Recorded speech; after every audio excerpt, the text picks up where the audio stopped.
여러분과 무슨 말씀을 나눌까? 뭐 새삼스럽게 목사님들 앞에서 설교하기도 조금 그렇고요. 뭐 여러분들이 더 잘하시니까 그냥 저는 제 이야기 조금 나눠드릴까 하는데, 글쎄 공감이 될 수도 있고 안 될 수도 있어요. 환경이 다르니까 저하고는요. 근데 그냥 참고로 여러분들이 들어주셨으면 좋겠고요. 저는 지금 교회를 개척해서 지금 담임 목회를 하고 있는 지가 24년째예요. 한 곳에서. 물론 부교육자 생활이 한 10년 이상 있었어요. 한 10년 정도 있었어요. 저의 토탈 지금 이제 그 사역 기간 한 34년 지금 그렇게 여러분들이 보시면 되는데, 제가 목회했던 것을 여러분들과 조금 몇 가지 포인트로 그냥 같이 나누어 볼 텐데, 여러분들에게 안 맞을 수도 있고 혹은 여러분들에게 조금 이해가 안 될 수도 있는 부분도 있을 텐데, 그냥 그렇게 쟤는 저렇게 했구나, 그냥 그 정도로 이해를 해주시거나 받아주시면, 또 마음에 안 드시면 그냥 버리시면 됩니다. 저는 쉽게 말하면 목회를 처음 시작하면서, 제가 담임 목회를 시작하기 전에 좀 많은 생각도 있었고 고민도 있었어요. 누구나 다 잘해보고 싶고 마찬가지 아닙니까? 근데 지금 목회를 이제 20여 년을 하고 나서 은퇴를 앞둔 시점에서 돌아보니까 그래요. 저는 객관적으로는 참 목회가 잘된 목사예요. 정말 복을, 축복을 많이 받은 목사예요. 일일이 다 설명할 수 없을 만큼 하나님이 모든 것을 다 해줬다. 뭐 흔히들 그렇게 얘기하는데 진짜 그래요. 진짜 그렇게 됐는데, 그런 목회인데도요, 겪을 거 다 겪었고요, 당할 거 다 당했고요. 그래서 제가 우리 교단에서도 우리 총회에서 한번 그런 말씀을 드렸는데, 목회에는 고통 질량 불변의 법칙이 있는 것 같다. 다 합해 보면 다 고통은 다 당할 만큼 당하지 않으면 안 되더라. 잘 되는 것 같은 큰 교회를 하든 작은 교회들 하든 관계없이 다 당하고 겪을 만큼 겪지 않으면 안 되는 게 목회 같다. 근데 뭐 굳이 거기에다가 뭐 그거를 좋게 생각하고 해석을 잘 해본다면, 그래서 교만하지 않을 수가 있었다, 뭐 이렇게 얘기할 수 있을 것 같은데, 사실은 힘들었어요. 그래서 솔직히 은퇴를 앞두면 좀 허전한 감도 솔직히 하나 있으면서, 또 한편으로는 나는 이제 이 짐을 벗었다 하는 그런 후련함도 있고요. 아울러서 후임 목사님한테 넌 어떡하냐 앞으로 여기서는, 이런 마음도 있어요. 처음에 목회를 하면서 교회를 잘 섬겨보고 싶었고요. 개척을 한 교회니까 어떻게 이 개척 교회를 제가 잘 할 수 있을까라는 고민을 하다가, 뭐 아주 원론적인 얘기했지만 복음만 전하자. 아까 우리 진 목사님 그냥 성령님께 의지하고 다 맡기고 하는데, 물론 저도 그러고 싶은데 뭐 그렇게 하죠. 근데 우리 진 목사님만큼은 저는 그렇게 못할 것 같고요. 쉽게 말하면 이런 겁니다. 과거에 제가 평신도 시절에 혹은 부사역자 시절에 이런 거 있어요. 어떤 강사님들이나 목사님들이 단위에서 본문을 읽고 이제 설교를 시작하시면서 맨 딴 얘기만 하는 분들 있잖아요. 본문에 관한 얘기는 안 하고 그냥 자기 얘기하고 자기 자랑하고, 참 싫었어요. 그래서 나는 그러지 말자. 그런 거. 그 다음에 나는 그 당시에 뭐가 알고 싶었나? 그래서 저는 이렇게 생각해요. 성도는 성경을 알고 싶어 한다. 왜냐하면 나는 그게 알고 싶었으니까.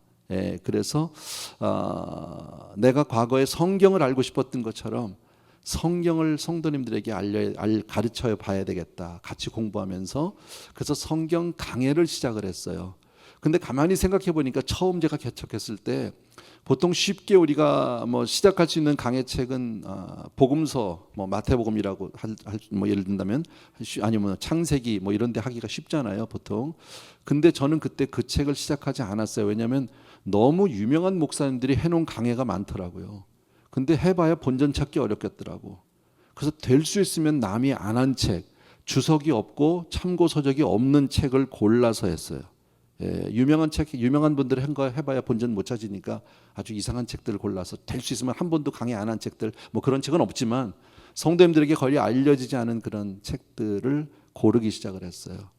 그래서 그냥 머리 싸매고 공부하면서 뭐 정말 눈물 흘려가면서 그렇게 설교 준비해서 한 절 한 절. 그래서 거의 강해를 라인 바이 라인으로 했던 것 같아요. 매 절마다. 몇 장씩 하진 않고, 저는 이제 그렇게 해서 보통 뭐 책 한 권 가지면 길게 가면 한 1년 반도 했고요. 한 1년도 했고, 뭐 이런 식으로 했었고요. 또 하나, 제가 평신도하고 부교육자 시절 그때에 내가 원하던 교회의 모습이 무언가라고 생각을 해봤어요. 기존 교회의 어떤 그 모습들이 다 있잖아요. 근데 그 중에서 뭐 다 좋지만 너무 형식적이거나 지리한 예배는 조금 피하고 싶었어요. 내가 이제 시작하는 목회는. 그래도 예배 진행이 너무 지루하다든지, 예를 든다면 이런 거죠. 연합 집회하면 제가 되게 불편해해요. 사실 저희도 연합 집회를 뭐 가끔 할 때가 있고 있는데 교계에서 하게 되면 참 고민스러워요. 순서 짜면서요. 어느 분에게 성경 봉독을 시켜야 되지, 어느 분에게 말씀을 부탁을 해야 되지, 어느 분 축도를 시켜야 되지, 어느 분 기도해야지, 어느 분 찬양해야 돼, 뭐 이런 거 있잖아요. 그게 또 다른 고민이에요. 왜냐하면 또 그거 잘못 세우면 삐지니까, 그죠? 그래서 또 어느 분은 꼭 축도를 시켜줘야 되고 뭐 이런 것들을, 왜 그런 예배의 기본 뭐 본질적인 부분이 아닌 것 가지고 이렇게 많이 신간과 에너지를 뺏겨야 될까, 뭐 이런 부분들. 그다음에 대표 기도도 보면 장로님들이 대부분 하시는데, 주일날 장로님들 기도가 좋기는 한데 정말 집중이 안 되잖아요. 그죠? 아무도 안 들어. 자기만 열심히 해. 자기만, 그리고 안 듣는 것 같으면 더 길게 해. 조금 우리가 과장해서 얘기하면 뭐 설교보다 더 길게 기도하시는 장로님도 있는데 막상 하고 나면 또 말도 못 하잖아요. 또 그걸 뭐 솔직하게 얘기하면 삐지니까. 그래서 그걸 어떻게 타파할 수 있을까? 어떻게 그것을 피해갈 수 있을까? 뭐 이런 것들을 고민하기 시작을 했고요. 그러니까 성도님들 입장에서, 제가 평신도 입장에 있을 때 보면 설교를 듣고 은혜를 받고 싶은데, 거기가 사실은 하이라이트인데 어떻게 보면 설교를 듣기까지 너무 긴 거야.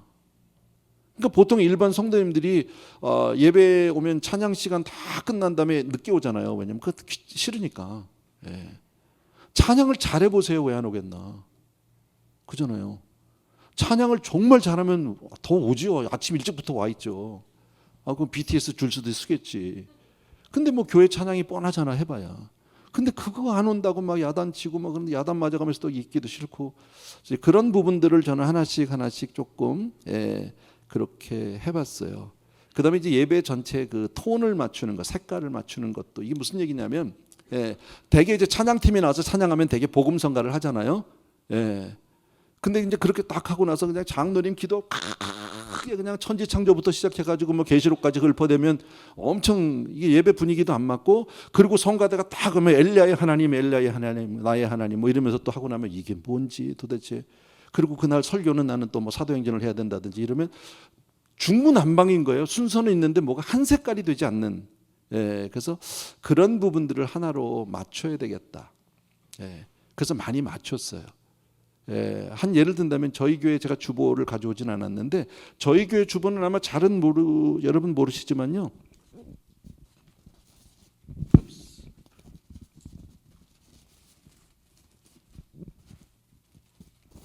딱 요만해요. 반 페이지.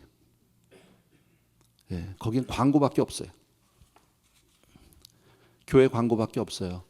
보통 주보에 보면, 다른 교회 주보가 나쁘다는 뜻은 아닌데 절대 오해하지 마십시오.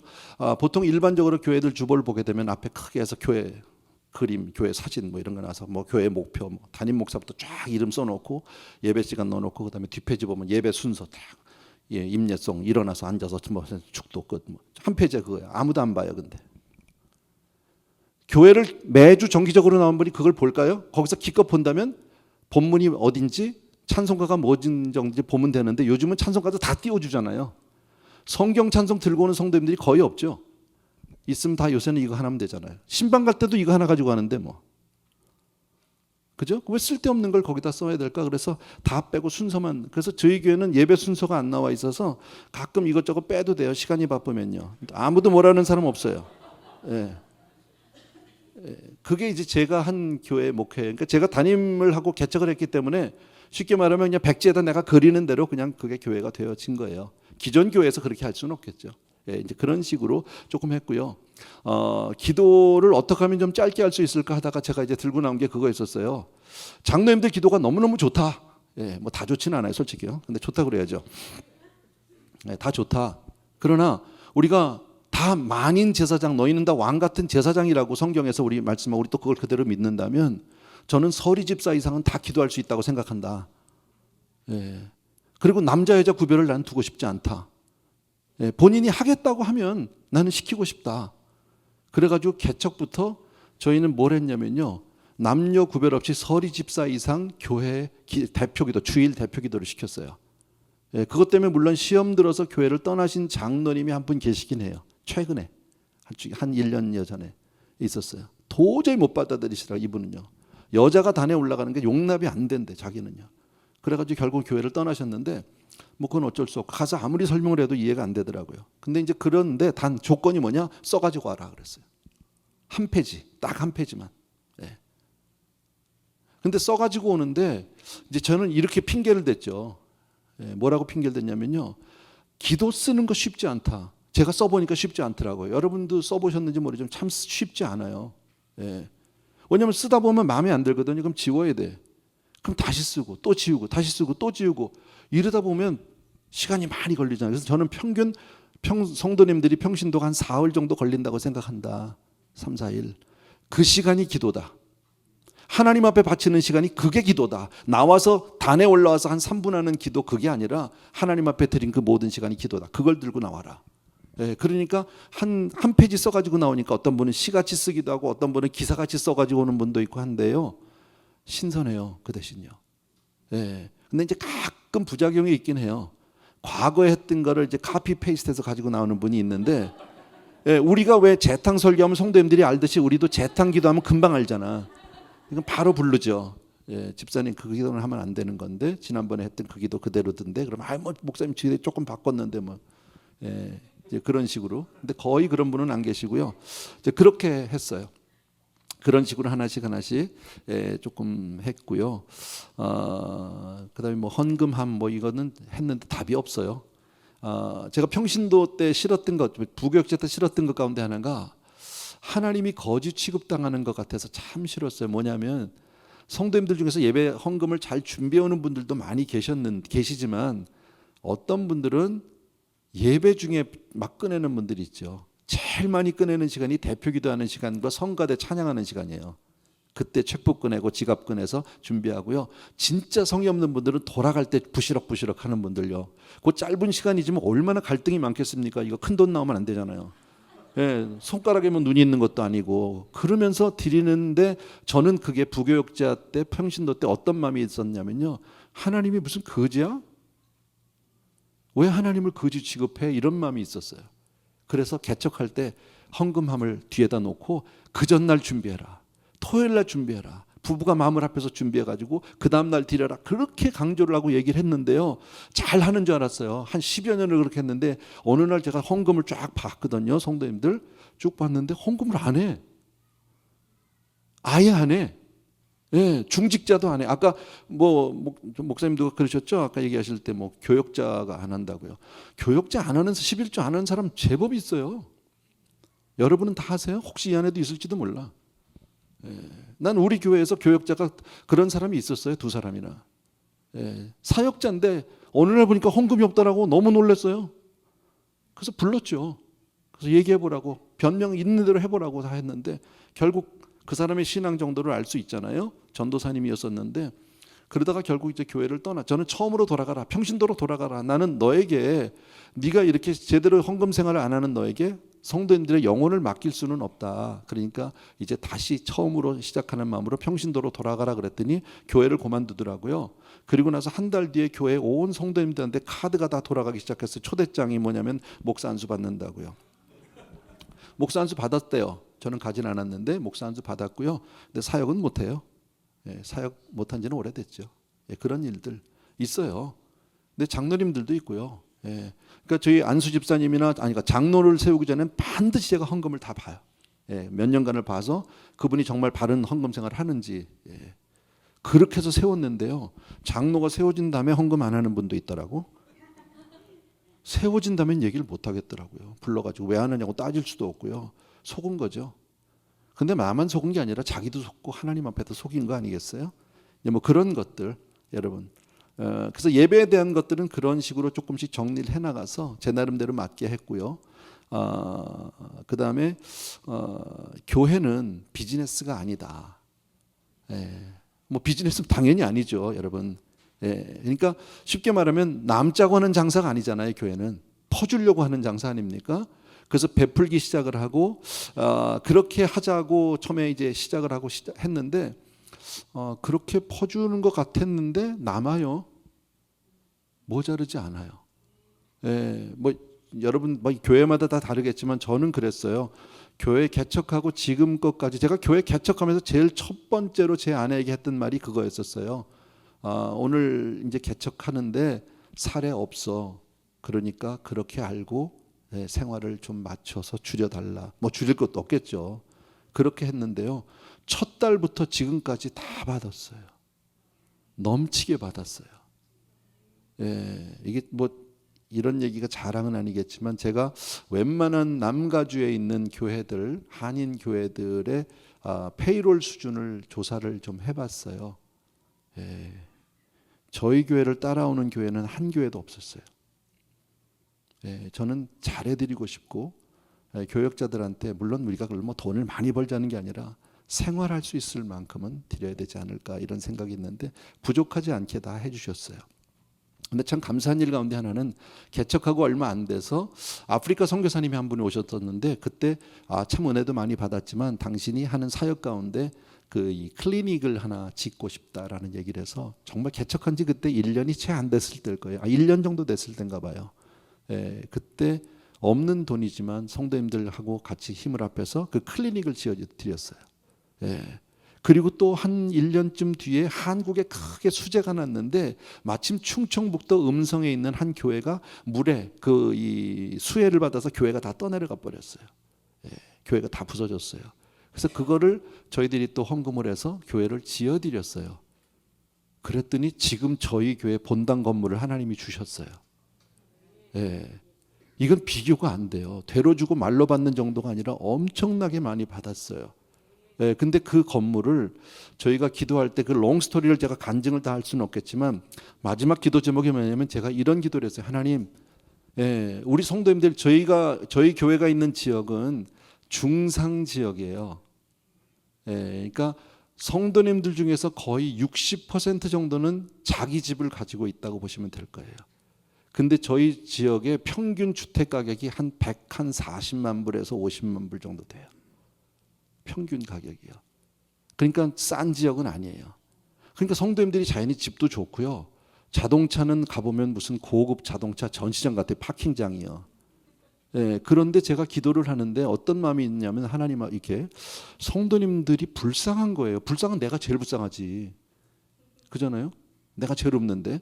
근데 성도님들이 불쌍한 마음이 들었어요. 그래서 하나님 앞에 그랬어요. 하나님, 그때 우리가 교회가 없을 텐데 하나님 이왕에 하나님 신세 지는 거 교회 하나 거저 주세요. 천국도 거저 주시잖아요. 우리 성도님들 집이 큰 것 같고 자동차가 좋은 것 같지만 다 페이먼트인데 얼마나 힘들겠냐고. 근데 거기다 또 교회 또 건축하려고 또 헌금하려면 너무 힘들지 않겠냐고. 그러니까 하나님 교회 하나 거저 주세요. 진짜 그렇게 기도했어요. 지금같이요. 근데 결과적으로 보니까 거저 주셨어요. 지금은 얼마쯤 할래나 모르겠네요. 몇 천만 불은 될 것 같은데요. 가격이 잘은 모르겠지만요. 뭐 어쨌든 그런 일들, 선교사님들 초청해서 교회 개척하고 1년 만에 선교사님들 부부를 전부 초청해서 그때 저희 기억에 한 80여 명 정도 초청했던 기억에 자녀들까지 합해서요. 그래서 3박 4일 수련회 해드렸어요. 강사 초청해다가 저는 그냥 섬기기만 해드리고요. 뭐 그런 거 했는데 막 주시더라고요. 그냥 거저 주시고 그리고 부족하지 않았어요. 항상요. 항상 남았어요. 그다음에 저는 목회를 할 때 제에게 목회 철학이 두 단어가 있어요. 저에게는요. 여러분들도 뭐 각자 있겠지만 내가 왜 목회를 해야 되는지에 대한 그 이유를 정체성을 제가 확인할 수 있는 건데 두 가지가 하나는 머슴이에요. 머슴같이 안 생겼잖아. 제가 좀 그래도 좀 있어 보이잖아. 아니? 근데 그렇게 섬기고 싶었어요. 성도님들을요. 그래서 머슴, 그건 저에 대한 철학이라고 볼 수 있고요. 또 하나는 성숙. 요거는 조금 제 그 흑심이 품겨져 있는 단어인데 성숙은 하루아침에 안 되잖아. 그러니까 목회를 오래 먹어야 되겠다라는 그런 보관이 좀 이게 흑심이 이렇게 깔려 있는. 그 성숙은 하루아침에 안 되기 때문에 왜 우리 자녀들도 나가서 잘 건강하게 잘 키우려면 골고루 먹여야 되듯이 그냥 한 절씩 먹이자. 그래서 성도님들 내가 그래서 강해 설교하는 거다 막 이러고 우기기도 하고 이제 그렇게 했는데 그다음에 또 하나는 뭐 누가 알아주지도 않는데 폼 잡지 말자. 예, 누가 뭐 알아주기나 해요. 요새 더군다나 요새는 정말 목사님들에 대한 어떤 그 위상이 많이 떨어졌잖아요. 우리끼리 다 하는 얘기지만요. 예. 한때는 그래도 목사가 뭐 왜 한국에서 그런 거 있었지, 뭐 신랑감 순위 중에서 뭐 메디안에 들어가고 상위 탑. 예, 요새는 이발사 밑에일 걸요. 저 아래 이발사가 낫다는 게 아니라 그렇다 이거죠. 그다음에 또 하나가 제가 직접 들은 말씀은 아니에요. 책에서 읽었던 말씀인데 목사로 죽을 수 있으면 좋겠다. 예, 한경직 목사님이 하셨던 말씀이에요. 예, 어느 신학교에서 졸업 그 설교를 해주시고 났는데 예배 다 마치고 이제 돌아가시는데 그때 학생 두세 명이 목사님을 찾아왔어요. 그리고 와서 목사님에게 우리에게 평생 좌우명이 될 만한 말씀 한 말씀 달라고. 그랬더니 한 목사님이 잠시 침묵하시다가 죽을 때 목사로 죽으라고. 목사로 죽으세요. 그렇게 말씀하셨대요. 그걸 읽는데 제가 책에서 읽었는데 굉장히 감동이 있더라고요. 내가 정말 목사로 죽을 수 있을까? 여러분은 어떻습니까? 저는 제가 처음 안수를 받고 함께 안수받은 저를 포함해서 12명이 있었어요. 지금 현재까지 목회 현장에 남아있는 사람은 저 하나밖에 없어요. 중간에 다 어떻게 됐는지 잘 모르겠어요. 예, 그래서 우리가 끝까지 뭐 목회를 잘하고 못하고를 떠나서 끝까지 내가 목사로 죽을 수 있다면 나는 하나님 앞에 성공했다, 승리했다 그렇게 생각합니다. 예. 그다음에 또 하나는 목회를 하면서 저는 성도님들을 많이 복받게 해주고 싶었어요. 어느 목사님들 마찬가지지만 하나님 앞에 정말 상급을 받을 수 있는 그런 성도님들을 만들어줬으면 좋겠다 해서 저는 뭘 하기 시작을 했냐면 처음부터 교회들마다 이제 왜 식사를 하잖아요. 국밥 뭐 이런 거. 저희도 국밥을 이제 지금까지 하고 있는데 국밥을 거저주자. 1불, 2불 받아봐야 그까짓 거 얼마 되지도 않는데 그잖아요. 뭐 다 먹어봐야 얼마 안 돼. 지금은 요즘에 뭐 팬데믹 이후로 좀 많이 줄었는데요. 많이 먹을 때가 저희가 한 주일에 한 3,500그릇 정도. 그럼 뭐 교회에서 받아야 얼마 받겠어요? 기껏 받아야 1불, 2불인데 그래봐야 뭐 10,000불도 안 되잖아. 받아봐야. 그래서 그러느니 그냥 줘. 또 사람이 돈 내고 사 먹으면 따져.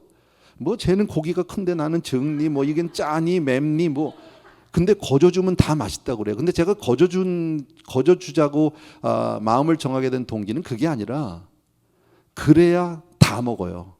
그래야 봉사를 많이 해. 먹는 게 중요하지 않아. 난 일을 많이 시키는 게 중요해. 부엌에서. 그래서 일 많이 시키려고요. 그리고 설교 테이프 저는 얼마나 많은 사람들에게 퍼져나가느냐가 중요하지 않고요. 얼마나 많이 만드느냐가 관건이었었어요. 그러니까 거저주는 거예요. 매주일마다 설교 테이프를 그냥 다 거저 쌓아놨어요. 가져가라고.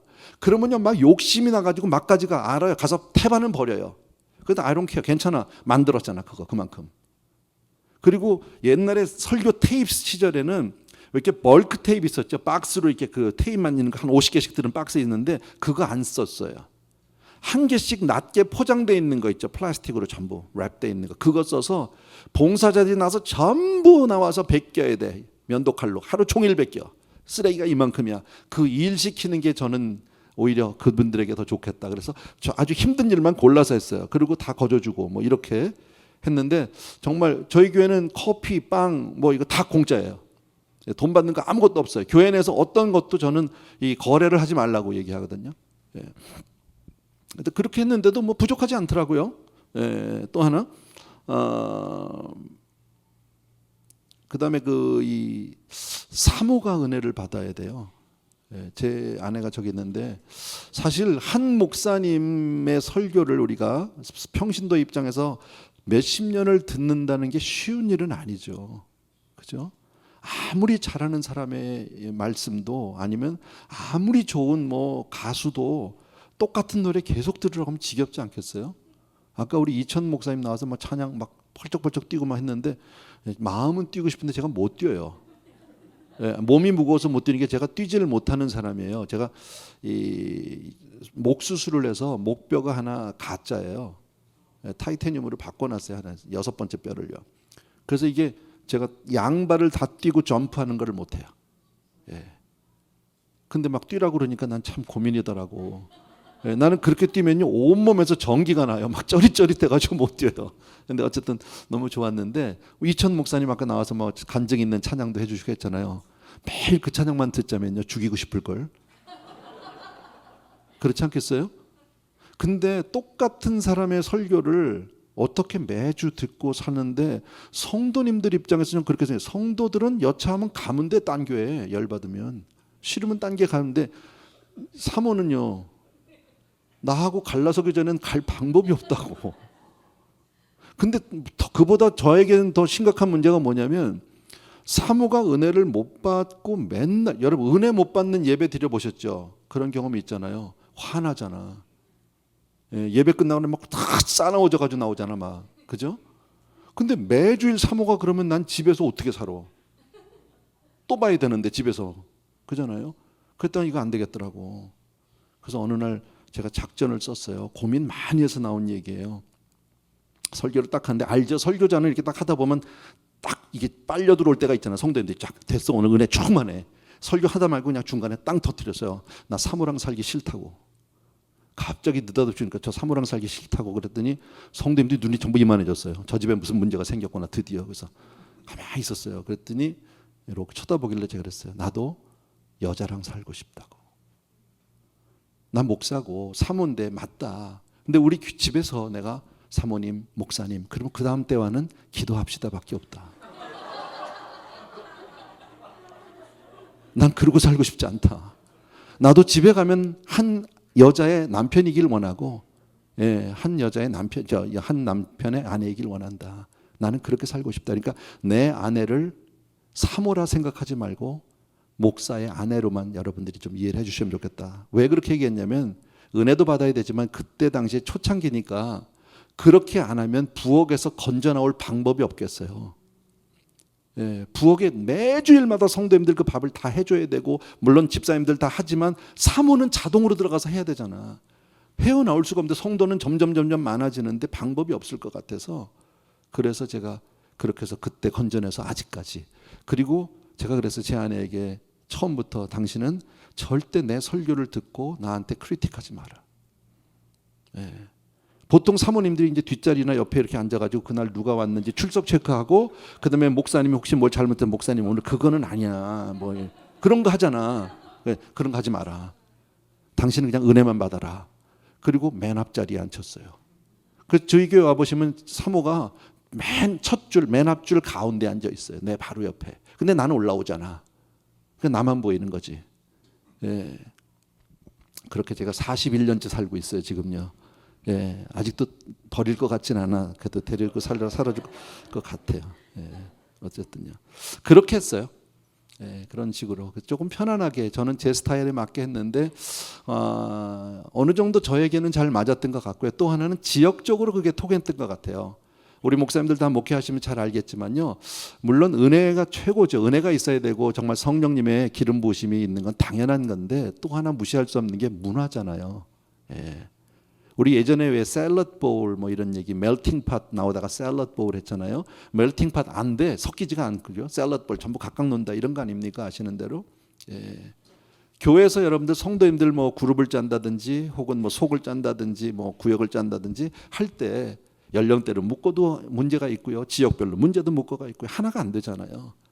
공통 분모가 잘 안 나오는 게 참 어렵죠. 그게 마찬가지인 것 같아요. 그래서 교회가 문화적인 것을 절대 무시할 수 없어요. 근데 저는 아마 제가 오렌지 카운티나 혹은 LA K타운에서 제가 목회를 했다면 지금 같이 못했을 것 같아요. 근데 지금 제가 있는 그 노스리치 지역은 어쩌면 저하고 조금 문화적으로 맞는 그런 곳인 것 같아요. 그러니까 여러분들도 그걸 여러분의 문화에 맞게 조금 생각을 해주셔도 좋을 것 같다. 또 하나 당회가 있었어요. 참 어려운 문제죠. 목사님들마다 다 고민이 있고 어려운 부분이 참 당회인데 저도 당회를 처음 하는데 교회 처음에 개척하면서는 그랬어요. 제가 첫 시작하면서 나 지금 일일이 다 회의 소집하고 뭐 이렇게 해서 의논하고 이렇게 해서 할 시간이 없다. 그러니까 나를 믿고 오신 거니까 3년간은 나에게 그냥 맡겨달라. 독단적으로 내가 하겠다. 3년 뒤에 내가 다 내려놓겠다 그랬어요. 그래서 첫 3년 동안 혼자 다 했고요. 그다음 3년 지난 다음에 제가 창립주일 때 다 내려놓고 그다음에 이제 우리도 당회를 구성합시다 해서 이제 슬슬 당회를 구성하기 시작해서 당회를 만들었어요. 처음에 7분을 세웠는데 당회를 해본 적이 없더라고. 예, 부목사 시절에 뭐 당회를 들어가 본 적도 없고 당회라는 단어만 알지 한 번도 해본 적이 없는데 이걸 어떻게 해야 되는지 뭐 당회는 어떻게 하는지 뭐 그런 게 어떤 뭐 책이 있는 것도 아니고요. 잘 모르겠더라고요. 근데 듣기로는 그냥 주워 듣기로 뭐 당회하기 전에 뭐 예배도 드리고 뭐 그런다 그러는데 그 예배 별로 의미 없을 것 같아 나는요. 해봐야. 예. 그냥 주일날 그렇죠. 예배 드린 것도 됐는데 거기다 또 예배 드리자 그러면 듣는 사람도 짜증 날 것 같고 나는 또 그거 설교를 또 준비해야 되잖아. 헌금도 안 나오는데. 예. 그래서 예배 뺐어요. 아까도 말씀드린 저는 모든 걸 좀 심플리파이 했어요. 간략하게. 그래서 그냥 기도 한번 하고 합시다. 그냥. 예. 그 대신 밥은 꼭 먹여야 돼. 예, 밥을 안 먹으면 싸나워. 일단 잘 먹여야 예, 사람 좀 늘어져. 예, 될 수 있으면 심각하게 안 끌고 가야 되니까요. 그렇게 해서 했고요. 그 다음에 저는 군림하는 자세로 임하지 않고 아까 얘기했던 목회 철학 자체가 머슴이라 장로님들께 맡겨드리고 다 따라갔어요. 그냥요. 예, 함께 의논하고 그리고 장로님들의 뜻을 잘 이해하려고 노력을 하고요. 예, 그리고 뭐 제가 그래서 장로님들한테 처음 7분 당회 시작하면서 7분 당회인데 앞으로 우리가 어떤 교회에서 결정을 해야 되고 처리해야 될 일들이 있을 때 우리 투표할 수 있을 거다. 예, 혹시 4대3, 5대2로 혹시 통과될 수도 있는데 나는 그걸 원치 않는다 그랬어요. 예. 그렇게 해서 일은 처리할 수 있을지 모르지만 장로님들이 4대3이나 5대1은 아니면 나는 교회가 나뉜 것 같다. 예. 그러니까 일을 우리가 안 해도 괜찮고 우리가 뭐 일하려고 모인 게 아니니까 교회가 예배 공동체고 성령 공동체, 사랑 공동체라고 얘기하지 예, 우리가 무슨 뭐 사업 공동체 이렇게 얘기 안 하잖아요. 그러니까 일은 예, 안 해도 괜찮고 늦게 해도 괜찮다. 늦어도 하다 못할 수도 있다. 괜찮다. 그 대신 장로님들이 하나가 되어달라. 예, 그래서 지금까지 24년째 그렇게 하고 있어요. 그래서 투표를 해본 기억이 거의 없어요. 예, 한두 번 뭐 특별한 경우에 있긴 있었는데 뭐 그렇게 중요한 문제는 아니고요. 거의 장로님들과 의견을 그저 함께 맞춰가는. 근데 이게 참 안 맞아요. 지금 저희가 당회원이 15분인데 참 어려운 게 저 이렇게 오래 해도 되나요? 네. 그 당회원들마다 전부 수준이 달라요. 그리고 저는 그걸 하나 알았어요. 목회자들이 힘들어하는 부분이 뭘까? 내가 목회를 하면서 뭐가 힘들까 했는데 제일 힘든 게 눈높이예요. 눈높이. 왜냐면 우리들 목사들끼리는 우리에게는 교회가 다예요. 100이에요. 그죠? 우리 교회밖에 없어요. 근데 성도님들은요. 장로님들에게 있어서 그들의 삶 속에서 교회가 차지하시는 포션이 얼마나 될까요? 여러분들 얼마나 된다고 생각하세요? 제가 정확한 뭐 통계는 나도 없지만 제가 생각할 때는 잘해야 20%예요. 잘해야. 우리에겐 100인데. 근데 20을 100으로 올라오라고 하면 이건 못 올라와요. 힘들어서. 예. 제가 헌금을 성도님들한테 얘기할 때 이렇게 얘기하거든요. 부부지간에도 헌금 수준이 다르다. 그렇죠? 근데 누가 헌금을 더 하고 싶어 합니까? 믿음이 앞선 사람이에요. 믿음이 더 큰 사람이 헌금을 더 하고 싶어 하는데 믿음이 큰 사람대로 헌금을 해버리면 믿음 작은 사람은 시험 들어. 쉽게 말하면 남편은 11조는 절대 못해. 어디 11조 그냥 주일날 5불 내는 것도 어려운데 쉽게 말하면 이런데 아내는 막 11조 하고 싶단 말이지. 근데 남편 몰래 11조도 걸리면 남편은 뒤로 가요. 백슬라이드 한다고. 교회 떠나든지. 그래서 제가 그래요. 부부가 믿음이 서로 다르니까 그럴 때는 믿음이 낮은 쪽으로 맞춰라 그래요. 그리고 하나님 앞에 기도하자. 하나님 내 남편이 내 아내가 나보다 믿음이 앞서게서 나보다 더 헌금 더 잘하게 해주세요. 하나님이 그 기도 난 반드시 드리라고 믿는다. 막 이렇게 얘기하거든요. 근데 보니까 제가 장로님들과 이렇게 하다 보니까 나는 100인데 장로님들은 20밖에 안 되는 거예요. 한 예를 든다면 제가 작년에 은퇴준비위원회를 구성을 했어요. 뭐냐 15명이 다 같이 할 수는 없으니까 소위원회를 만들어줬어요. 그래서 몇 사람이 하는 게 좀 빠를 것 같아서 그래서 이제 나름대로 또 다 자료 준비해서 이 교회는 이렇게 했대요. 저 교회는 저렇게 했대요. 우리보다 큰 교회, 우리와 비슷한 교회, 우리보다 작은 교회 이래가지고 은퇴 목사에 대한 어떤 그런 거 은퇴 계획들을 쭉 해서 브리핑을 해서 자료를 다 드렸어요. 그리고 여기에 대해서 소위원회에서 좀 연구를 해달라고. 그게 작년 1월이었었어요. 2021년 1월 당회에서 그렇게 했어요. 그리고 2021년 12월쯤 돼서 물어봤어요. 소위원회에서 어떻게 하셨냐 그랬더니 이제 모이려고 한다고. 정말 쳐 죽이고 싶더라고. 뭐 이런 거, 아니 속으로 뭐 이런 것들이 다 있나, 뭐 이런 마음이 있는데 그렇게 하면 안 되잖아, 그죠? 그게 눈높이에요. 그분들에겐 전혀 급한 일이 아닌 거예요. 전혀 중요한 일이 아닌 거예요. 나에게는 그게 전부인데 이분들에게는 쏘봐, 뭐 그게 무슨 상관이야, 뭐, 그죠? 근데 그럴 때 하는 거는 기다려주는 것밖에 다른 길이 없더라고. 이해해주고 기다려주고 참아주고. 그거 못한다고 막 하면 깨져요. 그럼 장로님들하고 대립각을 세우게 되고 힘들어지더라고. 예. 뭐 그런 거. 예. 그래서 제가 당회를 쭉 섬겨오면서 보니까 한 20여 년을 섬겨오면서 보니까 장로님들이 저를 아는 것 같아요. 다들 사심이 없는 건 아는 것 같아요. 그러니까 믿어주세요. 그래서 웬만한 것은 교회 사역을 한다고 하면 장로님들이 믿어주시고 그냥 뒤에서 또 이렇게 함께해 주시고 하는 것 너무 감사하고요. 부교육자 시절에 항상 저는 그게 좀 불만이었었어요. 왜 당회를, 사실 당회원들은 뭐 기껏 해봐야 일주일에 교회 뭐 며칠 나오지도 않고 몇 시간 나오지도 않고 그리고 다 하는데 사실 실무는 다 우리가 하는데 우리가 들어가야지 당회를. 내가 막 이랬거든요. 부목사 때. 예, 같은 이제 동역자들 모아놓고 막 그랬어요. 선동질을 좀 했어요. 예. 근데 내가 담임 목사가 돼 보니까 부교육자는 당에 들어오면 안 돼. 살아보면서 제가 느낀 거는요, 결국은 인격적인 문제인 것 같아요. 예, 한 분 한 분과. 물론 강단에서 은혜로운 말씀을 전하고 기도 가운데 정말 성령 충만하건 이런 것들은 그건 기본이고요. 예, 그잖아요. 예, 옷가게는 옷이 이뻐야 되고요. 밥집은 밥이 맛있어야 되는 거 마찬가지로. 예, 목회는 뭐니 해도 예배가 살아야죠. 그게 최고죠. 그건 기본적인 거고. 그러나 저는 그렇게 생각합니다. 설교나 예배가 다라고 얘기할 수는 없어요. 제가 볼 때 목회 전체에서 설교와 예배가 차지하는 퍼센티지는 3, 40%? 나머지 부분들이 더 많아요. 보니까요. 근데 이건 기본으로 돼야 되는 부분이고 3, 40%는요. 예, 그렇게 저는 생각하고요.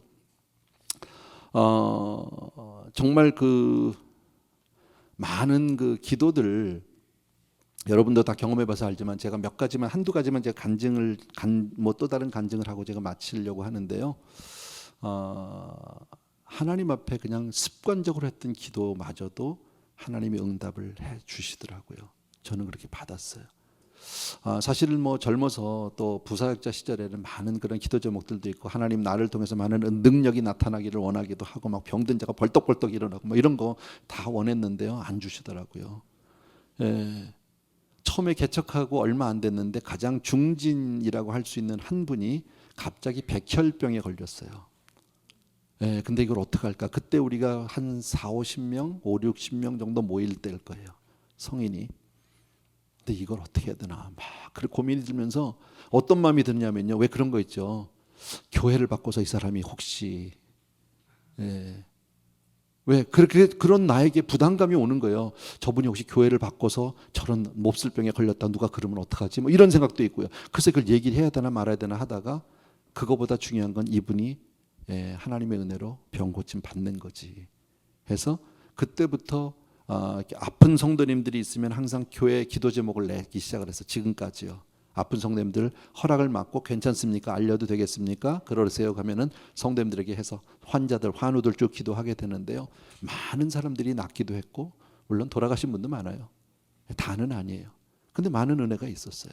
근데 내가 그럴 때마다 하나님 앞에 그래. 하나님 이왕이면 그렇게 이왕 고쳐줄 거면 나와서 그냥 내가 안수할 때 딱 나면 나도 아주 좀 이게 어깨 힘도 들어가고 좋지 않냐. 그 내가 떠야 또 교회가 좀 될 거 아니냐. 예, 그래도 내가 얼굴 마담인데 뭐 이렇게 해도 저는 그냥 기도 이렇게 해요. 하나님하고요. 예, 근데 그런 은사는 저에게 안 주셨어요. 한 번도요.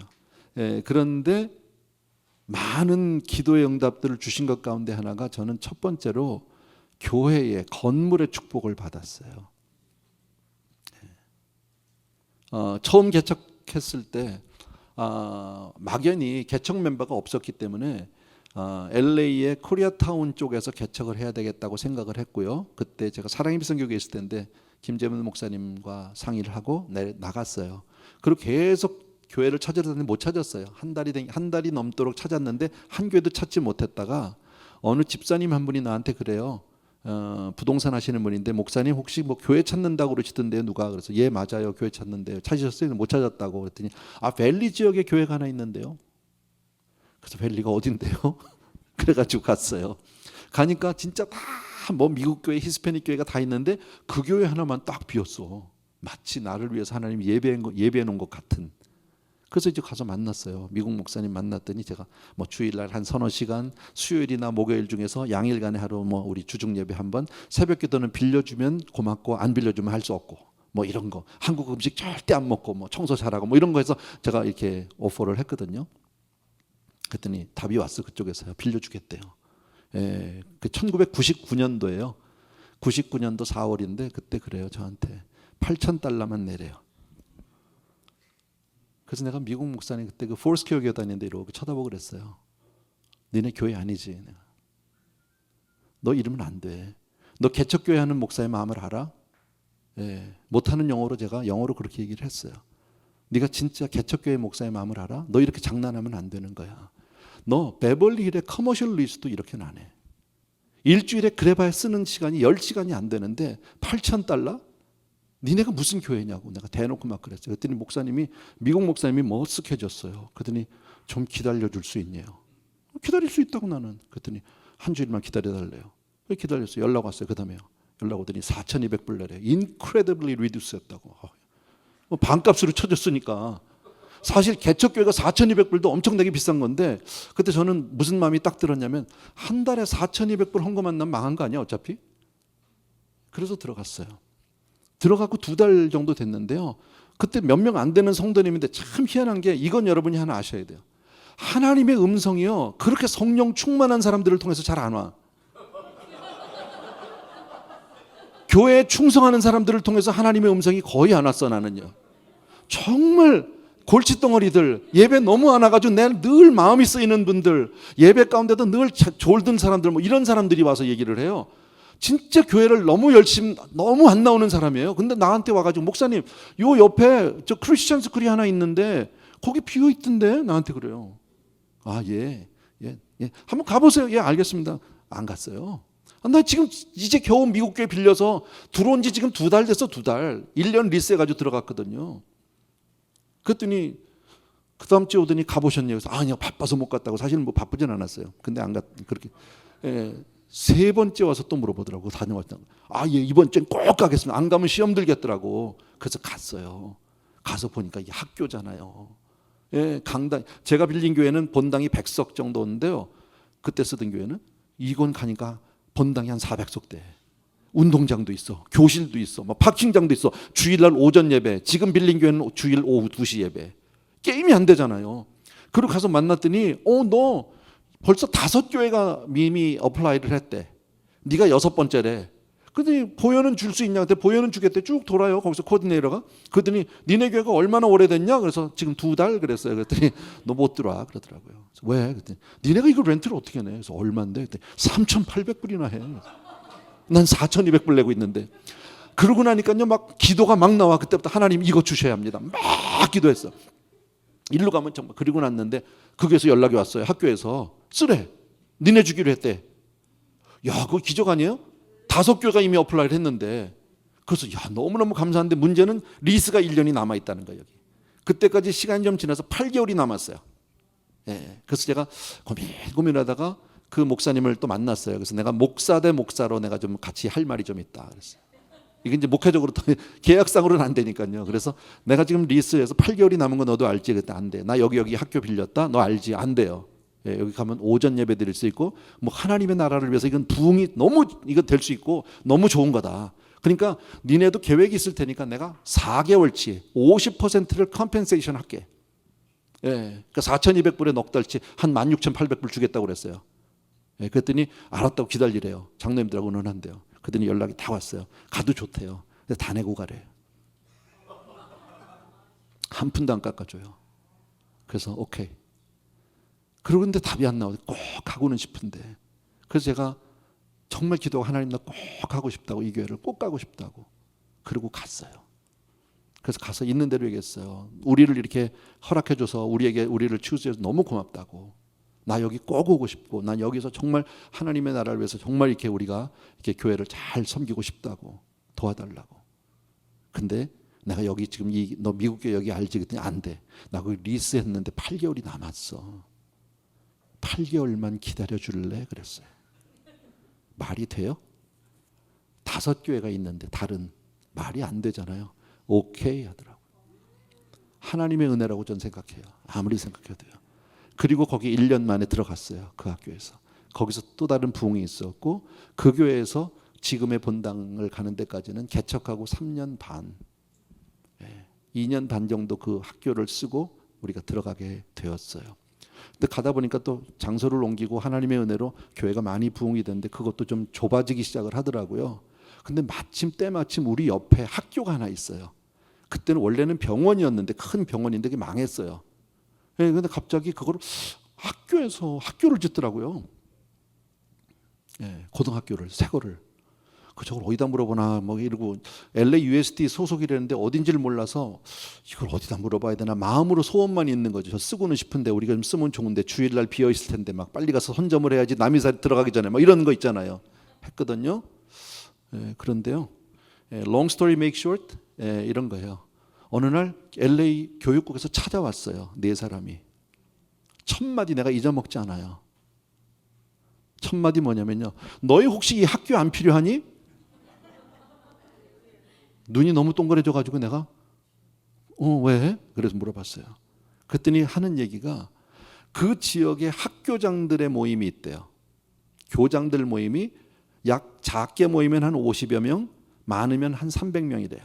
1년에 50에서 60번 정도 모이는데, 작년까지는, 그 해 전까지는 호텔 뱅퀴트를 빌려서 했는데 LA USD가 그만한 버젯이 없대 이제는요. 그런데 마침 너희 교회가 있는데, 너희가 교회는 주중에 좀 비지 않니? 그리고 너희는 주일날 이걸 쓰면 52주니까 1년이 너희가 학교 다 쓰고, 우리는 주중에 학교장 모임 한 5, 60번 정도 너희 교회에서 하고, 그리고 퉁치자. 내가 그때 퉁치자라는 단어를 그때 영어로 배웠어요. 수압이라고 그러더라고. 그거를 수압. 퉁치는 거예요. 그래서 렌트비 없이 써요. 근데 이분들이 뭐라고 그러냐면, 가면서 그래요. 그래도 이제 약속은 됐는데 그래도 계약서를 하나 쓰는 게 좋지 않겠니? 그래서 그러자고 그랬더니 또 그래도 우리가 자주 만나기도 쉽지 않은데 그냥 롱텀으로 하면 어떨까? 해서 그러자고. 그래서 그렇게 하고 있어요. 그냥 주셨어요. 근데 그런 학교가 또 하나 있어요, 옆에. 그 학교도 얼마 전에 새로 지었어요. 우리 전부 새 것만 주셔요. 근데 거기는 학교 교장이 우리 교회 교인이에요. 미국 사람인데 우리 교인인데 와서 저한테 그래, 베풀어 줘야 돼. 그러니까 이게 건축을 하는 동안에 한 6개월 정도만 파킹장을 좀 쓸 수 있겠냐, 주중에요. 쓰라고, 얼마든지 선생님들 필요하면 쓰라고 그랬는데, 속으로 내가 그랬죠. 1년은 한단이네, 6개월에 어떻게 줘? 그랬더니 2년 반 썼어요. 근데 나중에 그래요. 미안한지 파킹랏을 해주겠대. 전부 이 아스팔트를 여기서 괜찮다고, 우리 그 정도 할 수 있다, 괜찮다고 그냥 커뮤니티 서비스 차원에서 드리겠다고 그냥 그랬어요. 그랬더니 어느 날 불러요. 몇 달 됐어요. 그래서 학교를 쭉 투어하든지 언제든지 쓰래, 아무 때나. 쓰고 싶은데 팬데믹이라 교인이 없네 요새. 아무 때나 쓸 수 있어요. 이런, 그 외에도 많은 간증들이 있었는데요. 그냥 이렇게 되어졌어요. 저는 목회가. 미안합니다. 이게 자랑질하는 것 같아서 너무 죄송한데 그런 건 아니고요. 하나님이 하신다는 것은 확실한데, 그러나 그 뜻은 우리가 잘 가려야 되는 것 같아요. 그래서 모르겠습니다. 오늘 이 시간에 뭐 팬데믹 이후에 뭐 목회에 대해서 뭐 얘기했는데 그거는 잘 모르겠고요. 분명히 제가 아는 것은 팬데믹 이후에 목회 패러다임은 많이 변했어요. 근데 딱 집어서 지금 뭐라고 말을 못 하겠어요. 저도요. 연구 중이에요. 고민 중이고요. 예전과 많이 달라진 것은 뭐냐면요. 쉽게 말하면 신방 잘 안 되고요. 구역 예배 잘 안 모여지고요. 어느 교회나 다 마찬가지예요. 예전에는 저희들 구역장 할 때는 매주일 집에서 모였어요. 아파트에서 매주일 막 그냥 꽹가리 치고 북치고 하면서 찬양하고 울고불고 했는데 요즘에 아무도 안 해. 요새는요. 그래서 구역장 안 하려고 그래. 전부 자기 집 내라고 그럴까 봐. 그래서 저는 요즘에 뭘 고민하냐면, 교회 안에서 장소를 마련해 줘야 되겠다. 어차피 모여야 되니까 교회 안에서 부담 없이 해줄 수 있어야 되겠다 해가지고 지금 어떻게 하면 그런 공간을 만들어줄까 고민하고 있고요. 신방하면 어떻습니까? 저는 예전에는 전화 한 통만 돌리면 신방 얼마든지 할 수 있는데 요즘엔 전화하면 거의 그래요. 목사님 교회에서 뵙죠. 아니면 뭐 스타벅에서 만나죠. 이거예요. 요새는 밥 먹자고 얘기해도 미안한 게 밥값이 너무 올랐어. 그잖아요. 그러니까 성도님한테 밥 한번 먹자고 그래도 이게 그분한테 부담을 주는 것 같아서 참 얘기하기가 쉽지 않아요. 어쨌든 예전과 같지 않은 그런 어떤 목회에 많은 변화들이 있는데 한 가지는 분명해요. 이럴수록 우리는 원칙으로 돌아가야 된다. Back to basic. 이게 맞는 것 같아요. 그리고 더 복음 안으로 더 정말 은혜 안으로 들어가는 것밖에 없는 것 같고요. 세상 문화에 우리가 다 발맞춰 쫓아갈 수도 없고요. 어떻게 그걸 쫓아갑니까? 어차피 못할 거면 차라리 우리는 그냥 처음으로 돌아가서 좀 더 좀 더 이 처음 모습으로 이렇게 우리가 은혜로 가는 게 맞는 게 아닌가 그런 생각을 해봤습니다. 그죠? 이 말 저 말 제가 해왔던 목회를 짧은 시간에 말씀을 드렸는데 여러분들에게 도움이 되셨으면 좋겠고요. 참고만 되셨어 도움까지는 아니더라도 되셨으면 너무 좋겠고요. 앞으로 다음 세대는 뭐 더 잘하시겠죠. 제가 볼 때. 그리고 또 하나는 그래요. 지금 다들 교회도 힘들고 기독교가 많이 이렇게 지금 다운 이 스테이지에 있기는 한데 저는 지금 또 다른 하나님이 부흥을 주시기 전에 어떤 준비 기간이 아닐까? 이럴 때 우리가 준비해야 될 것 같아요.